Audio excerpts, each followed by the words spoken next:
Hola, mi nombre es Lisette Valdelamar Canales y el día de hoy vamos a hablar acerca de la detección de cáncer cervicouterino por la PCR en tiempo real. Para empezar, vamos a hablar del cáncer cervicouterino. El cáncer cervicouterino se da gracias al virus de papiloma humano que pues se disemina dentro del cuerpo a través de un contacto de piel con piel, obviamente con un portador. El virus del papiloma humano infecta las mucosas y las superficies del cérvix y provoca pues verrugas o tumores. Existen muchas cepas del virus del papiloma humano, pero se han detectado que muchas de ellas terminan en una evolución de cáncer y entre esas pues está el cáncer cervicouterino. ¿Por qué es importante el cáncer cervicouterino y por qué debemos de tener en cuenta los diferentes métodos? Bueno, las estadísticas nos dicen que es el tercer cáncer más frecuente dentro de las mujeres y en el año 2020 hubo 604,000 casos y alrededor de un 50% de ellos terminaron en muerte.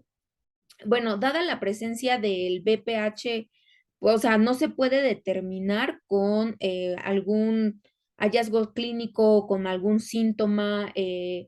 Obviamente no existe mejor prueba que nosotros utilizar, pues pruebas moleculares, las cuales pues la mayoría están dirigidas hacia la detección de el ADN de los genotipos de alto riesgo.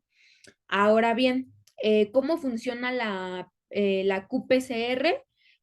Bueno, en primera, la PCR significa reacción en cadena de polimerasa.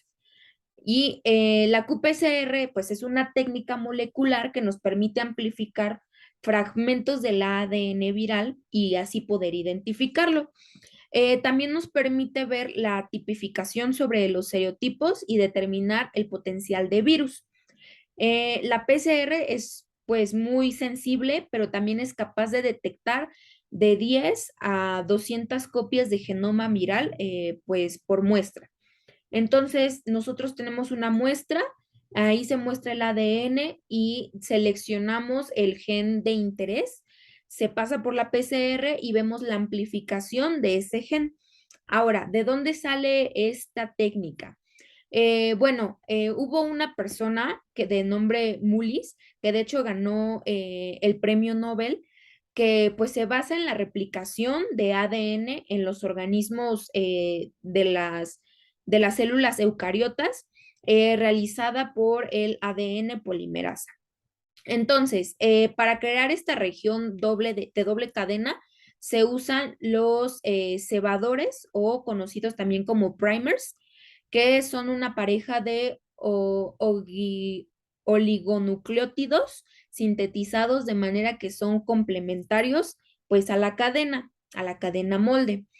Entonces, pues se puede decir que realmente es por esto que esta técnica está 100% pues basada en el dogma central de la biología molecular. Ahora bien, ¿cómo es el procedimiento de la qPCR? En pocas palabras, tenemos tres procesos y pues se basa principalmente en la amplificación de una región específica del gen L1, que es el gen tardío codificante para proteínas estructuradas que conforman a la nucleocápside viral del virus del papiloma humano. Primero tenemos la desnaturalización, que es el calentamiento para que nosotros podamos separar las cadenas de ADN. Obviamente tenemos que tener cuidado con esta parte porque a mayor contenido de GCE, pues mayor debe de ser la temperatura y entre más larga sea nuestra cadena, pues mayor debe de ser el tiempo. Pero normalmente son de 30 a 45 segundos a una temperatura de 94 grados. Después está la hibridación. La hibridación se reduce la temperatura pues para que los primers complementen a nuestro ADN molde. La temperatura también es variable y tenemos que tener mucho cuidado porque una alta temperatura nos impide el apareamiento con el ADN molde. pero una baja temperatura pues favorece el apareamiento con secuencias que no son 100% complementarias, pero normalmente se hace la hibridación de 55 a 60 grados centígrados. Y por último tenemos la polimerización. El ADN polimerasa cataliza la síntesis de las dos cadenas a partir de cada fragmento que actúa como primer. Y normalmente, pues, dependiendo de los pares de bases, pues por cada 1000 pares de bases está 1 minuto. Y normalmente esta parte de la polimerización se lleva de 68 a 70 grados centígrados.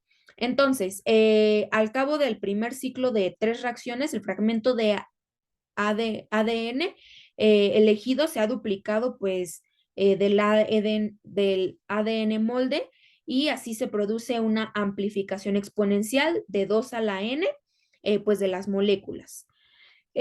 Ahora bien, ¿cómo podemos interpretar estos resultados? Los resultados de una PCR en tiempo real pues son gráficas de amplificación donde nosotros podemos medir la fluorescencia de los productos amplificados respecto al número de ciclos que tuvimos. Ahora, necesitamos un termociclador que este va a detectar la fluorescencia que por cada ADN tenemos de una molécula fluorescente. Conforme crezcan las moléculas de ADN, se registran más moléculas fluorescentes y la fluorescencia se puede producir por un pequeño químico que se llama cybergreen, que es el más común que se utiliza. Y este se une al ADN. Una gráfica, bueno, aparecen varias columnas, entonces una gráfica que se muestra a la izquierda tendrá mayor carga viral y cuando vemos una gráfica o una curva a la derecha, pues se muestra una menor carga. Entonces, pues por medio también de una curva de melting, podemos constatar que un único producto fue amplificado y así tenemos un menor margen de error. En este caso, de las curvas de melting, a medida que se incrementa la temperatura, la fluorescencia disminuye y se separan las hebras del ADN. Por último, ¿cómo podría yo relacionar mi carrera con este tema? Pues la nanotecnología creo yo que tiene que ver pues con todo el mundo en específico, pero sobre todo con la biología molecular. ¿Por qué? Porque no solamente nos va a ayudar a incrementar la eficiencia de de las distintas PCRs que existen, que sabemos que son 4, y de los distintos métodos que existen para poder determinar el cáncer cervicouterino, sino que también podríamos implementar por medio de nanomedicina algunos procesos que también nos ayuden, por ejemplo, en la replicación, para que conforme exista la replicación, el propio cuerpo se vaya curando y así pues ir eliminando el virus del papiloma humano que ya existe dentro del gen de la persona. Entonces, pues sé que mi carrera tiene muchísimo campo dentro de la biología molecular y también, pues esperamos que dentro de unos años, dentro de muy poco tiempo también, se pueda utilizar la nanomedicina para curar a las mujeres que tengan cáncer cervicouterino. Muchas gracias por su atención.